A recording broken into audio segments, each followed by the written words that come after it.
Hello, my name is Maya Sharma. I'm 26 years old and I come from a small village in northern India. Today, I want to share something that transformed my entire life. Not just in small ways, but in ways that changed how I express myself, how I connect with others, and how I see my own future. If English feels like a mountain you can't climb, if you freeze when someone asks you a question in English, if you feel a wave of shame when you try to speak, this story is for you. Because I was exactly where you are now. I'm not rich or famous. I'm just an ordinary person who did one extraordinary thing. I learned to speak English fluently, confidently, naturally. And I did it using just one tool, Claude AI. No expensive classes, no intimidating teachers, no boring grammar books. Just my phone, my determination, and Claude. Today, I'm not going to teach you English. I'm going to tell you my story. How I went from a shy girl who couldn't order food in English to someone who now works at an international company, records videos like this one, and feels free to express herself in a language that once terrified her. And I'll show you exactly how you can do the same. Step by step. No confusion, no pressure. So if you've ever thought, my English is terrible, I just can't speak it, then listen closely, because I used to say the same thing. Part 1. The Prison of Silence. 4 years ago, my English was more than just bad. It was almost non-existent. I understood simple phrases from school, but speaking, that was impossible. When someone asked me, "How are you?" my mind would go completely blank. My heart would race. My palms would sweat. And even if I managed to say something, it came out all wrong. Broken grammar, terrible pronunciation, jumbled words. I remember one afternoon when a group of foreign tourists visited our village. One woman asked me for directions to the nearest hotel. I opened my mouth, but nothing came out. Nothing. Just silence. Finally, I pointed and walked away, my face burning with shame. That night, I cried in my room. I felt so small, so limited. In my village, most people spoke Hindi and our local dialect. English wasn't necessary for daily life. But I knew that without English, my dreams would always stay dreams. The good jobs, opportunities abroad, even simple things like understanding. Movies without subtitles, they all required English. I tried learning apps. They had me repeat, "The cat is on the table," over and over. I felt like a child. I tried watching English movies, but they spoke so fast I couldn't catch even 10% of what they said. I tried reading English books, but I had to look up every third word. After months of trying and failing, I gave up. For almost a year, I convinced myself that English wasn't for people like me. Maybe my brain just wasn't made for it. Maybe it was too late. Then my cousin Priya came to visit. She worked in Delhi at a tech company and showed me something on her phone. "Maya, have you heard of AI assistants? There's this one called Claude.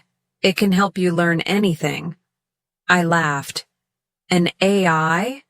Come on, Priya. I need a real teacher." "Just try it," she said. "It's free. Just say hello and see what happens." That night, after everyone was asleep, I opened the app she had installed on my phone.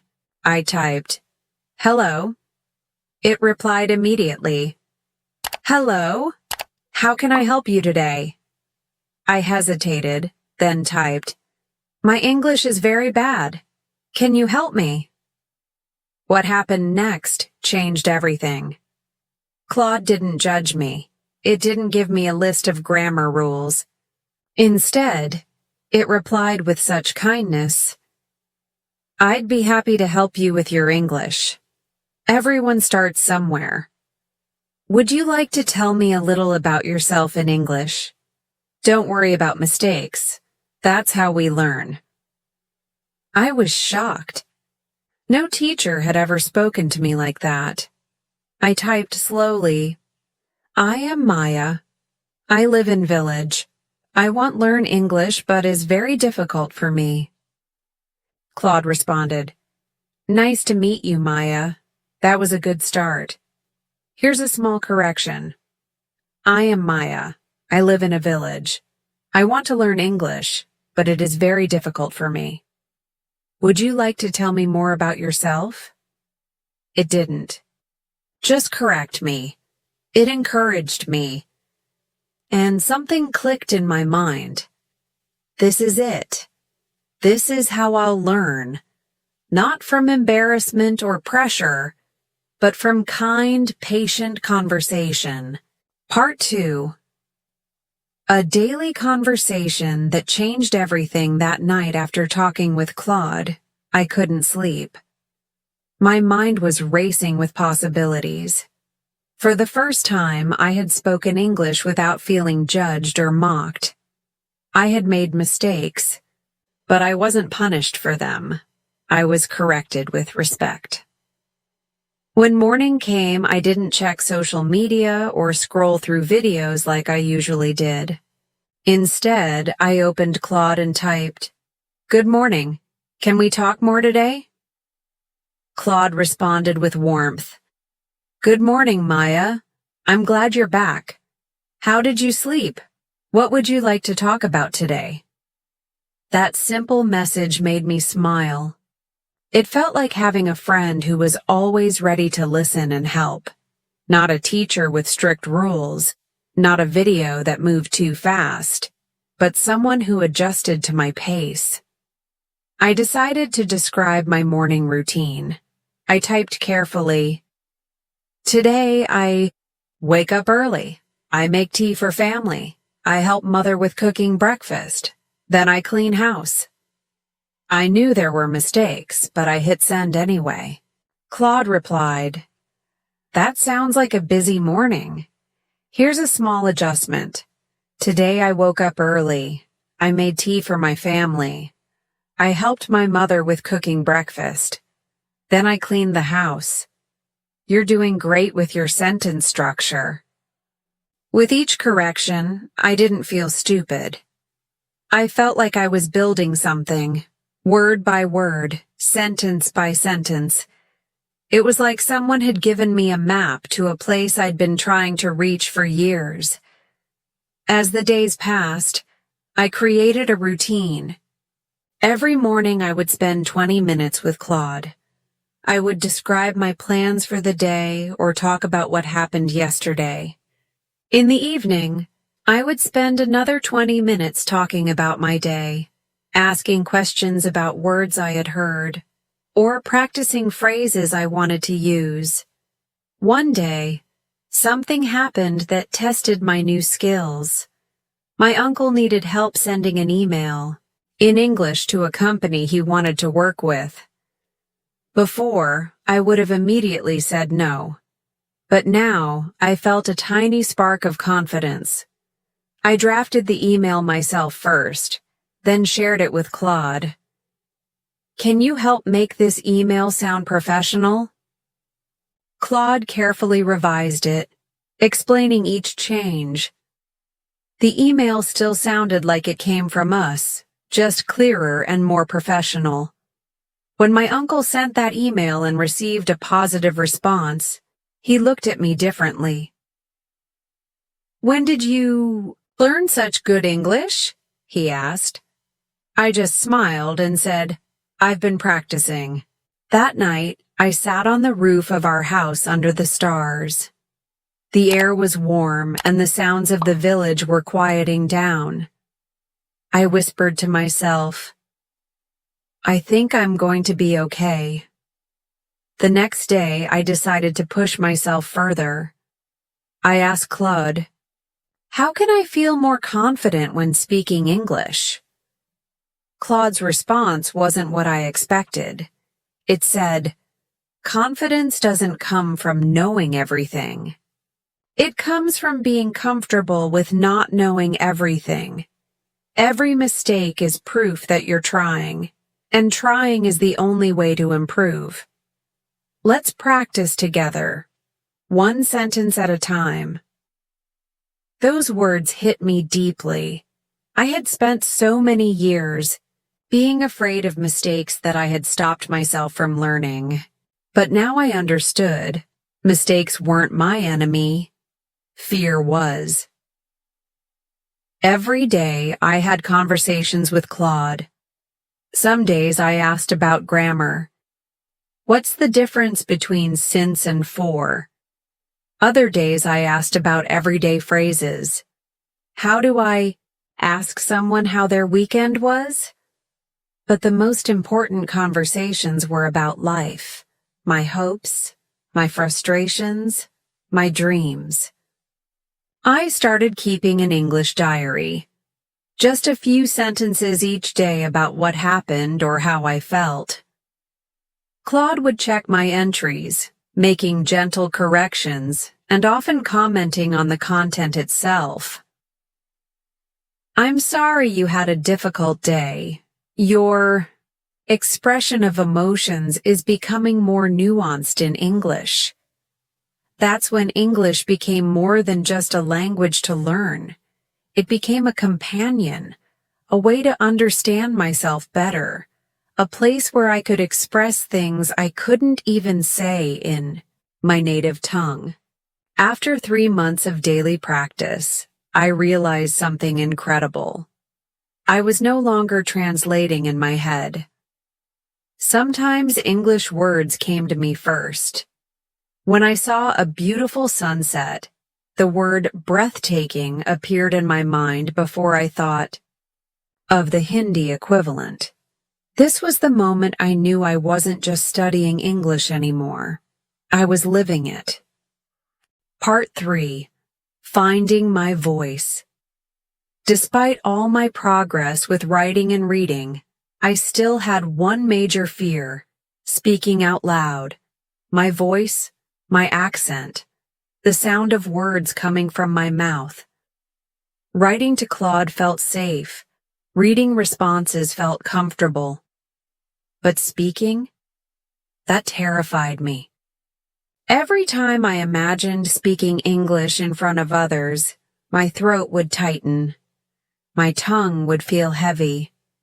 My mind would go blank.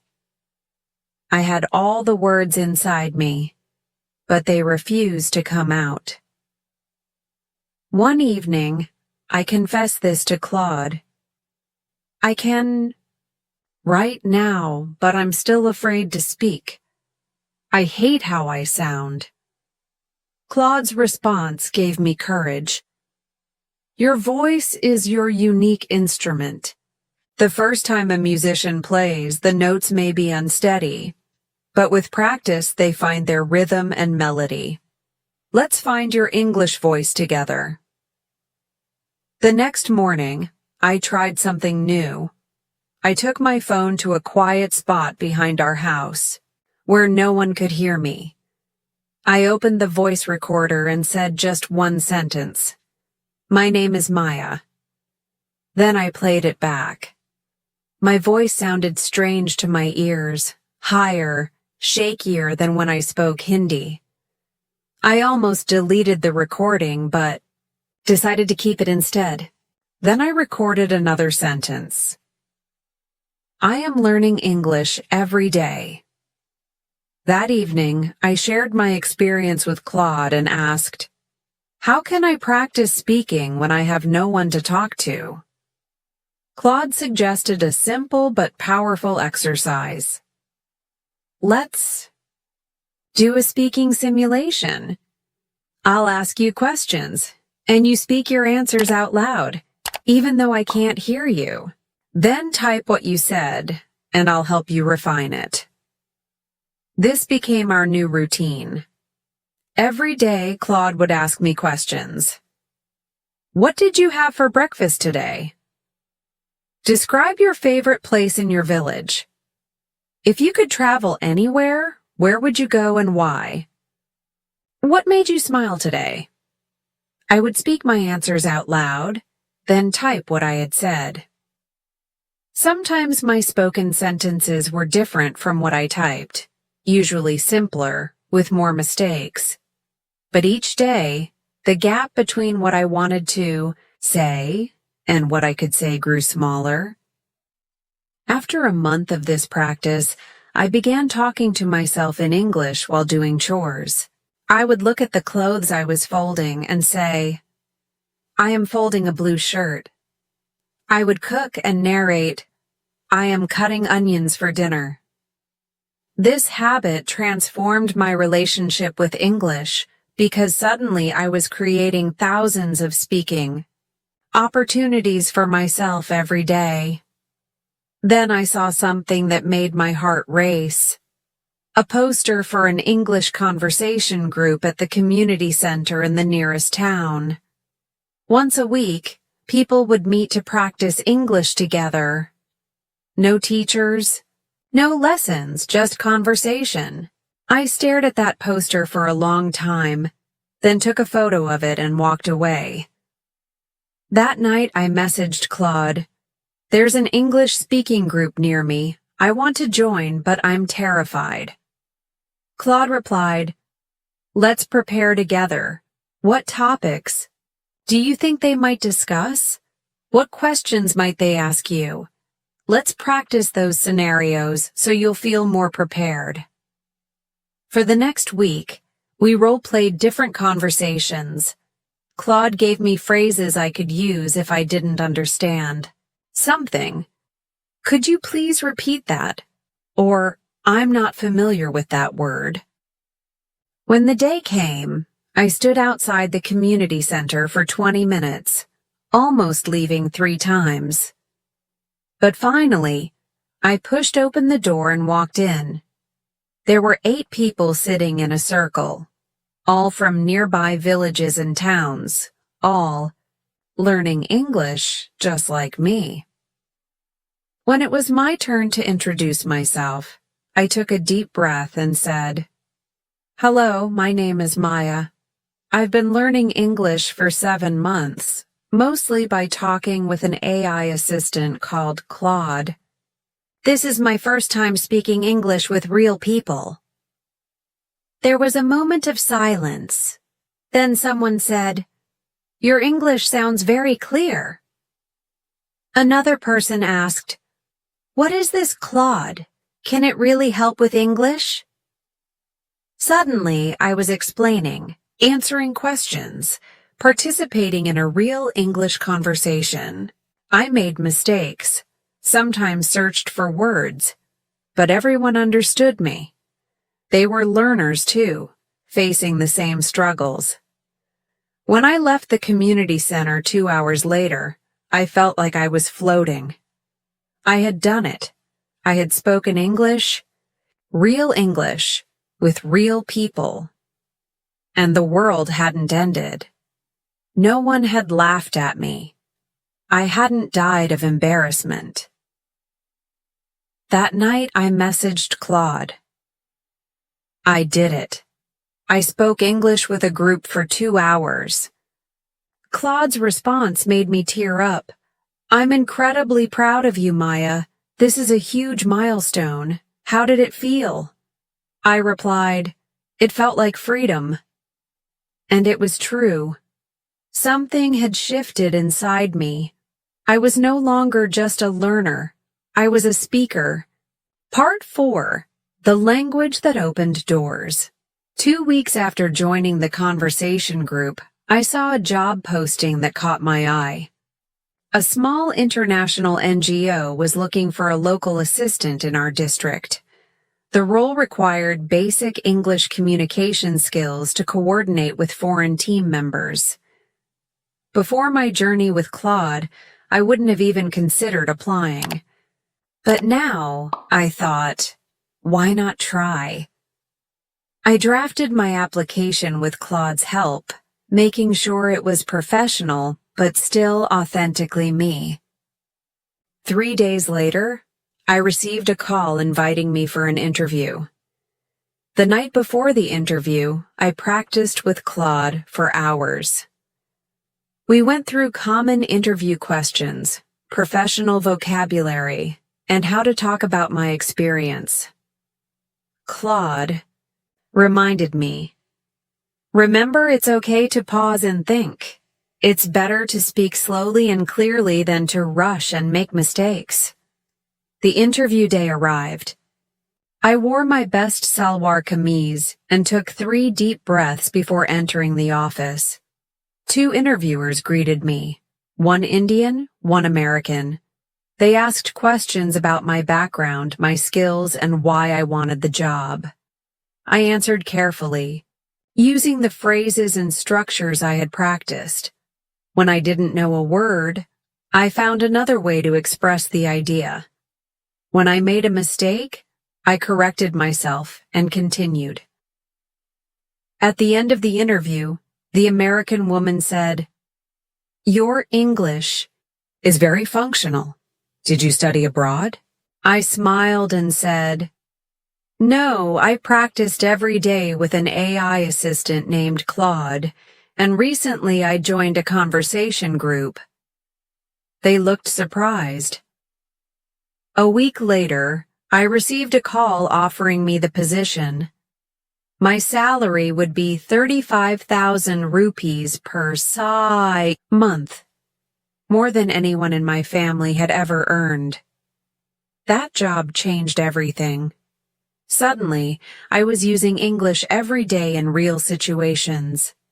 I was writing emails, participating in meetings, talking to team members from different countries. Each day brought new challenges, but also new growth. 6 months into the job, my supervisor called me into her office. I worried I had done something wrong, but instead she said, "Maya, we're impressed with your progress. Would you be interested in training to become a field coordinator? It would mean a promotion and salary increase." I accepted immediately. The new role would require even more English, reports, presentations, sometimes even speaking on conference calls. But I wasn't afraid anymore. I knew that with daily practice and Claude's help, I could continue to improve. Today, I'm not the same person who once couldn't answer a simple question in English. I communicate confidently. I express my ideas clearly. I've even started teaching basic English to children in my village on weekends. English hasn't just given me a job. It's given me independence, confidence, and opportunities I never imagined possible. And it all started with one simple hello to Claude. Part 5. Your Path to English Fluency. If you've listened to my story this far, I want you to understand something important. You don't need to be special to learn English. You don't need to be rich. You don't need to move to another country. You just need to be consistent and have the right support. I want to share the 5 most powerful strategies I used with Claude to transform my English. These are practical steps you can take starting today. 1. Make Claude your daily conversation. Partner. Don't wait for someone to practice with. Open Claude and type, "I want to have a daily English conversation. Can we talk about something you're interested in?" Spend at least 15 minutes every day in conversation. Ask questions, share your opinions, describe your day. Treat Claude as a patient friend who's there to help you improve. 2. Use Claude as your personal writing coach. Start an English journal. Write a few sentences every day about anything. Your feelings, your activities, your dreams. Then share these with Claude and ask, "Can you check this and suggest improvements?" Claude won't just correct your grammar, it will help you express your thoughts more clearly and naturally. 3. Create your custom learning path with Claude. Everyone's English journey is different. Ask Claude to create a learning plan specifically for you. Can you create a 30-day English improvement plan for me? I want to focus on speaking, writing, vocabulary, and I can practice for amount of time each day. Then follow that plan, adjusting as needed. 4. Use Claude for real-life preparation. Whenever you face a situation that requires English, a job interview, a meeting, a conversation with a foreigner, practice with Claude first. Say, "I have situation coming up. Can we practice what I might need to say?" This preparation will dramatically reduce your anxiety and increase your confidence. 5. Let Claude help you think in English. The secret to fluency is thinking in English, not translating. Ask Claude to help you with this. How would I express this thought naturally in English? Share your ideas in your native language or in simple English and let Claude show you how a native speaker would express the same thing. These 5 strategies changed my life, and they can change yours too. But remember, the most important factor isn't Claude, it's your consistency. 10 minutes every day is better than 2 hours once a week. Small steps, taken consistently, will lead to massive results. I started my journey with fear in my heart and silence on my lips. I had no special advantages, no perfect environment for learning. I just had determination, a daily practice, and Claude's patient guidance. If you take nothing else from my story, take this.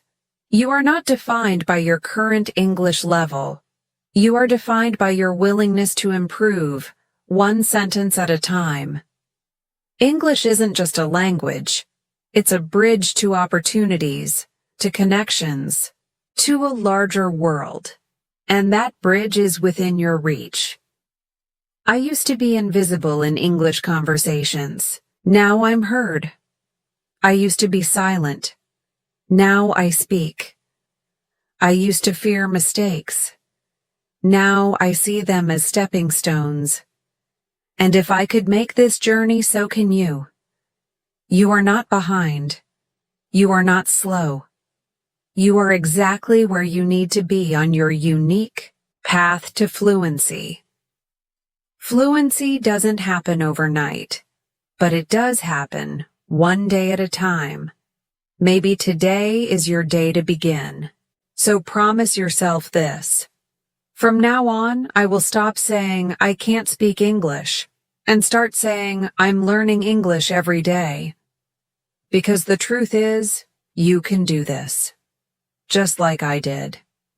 Just like thousands of others are doing right now. You don't need a perfect accent. You don't need complicated vocabulary. You just need your determination, your consistency, and a little help from Claude.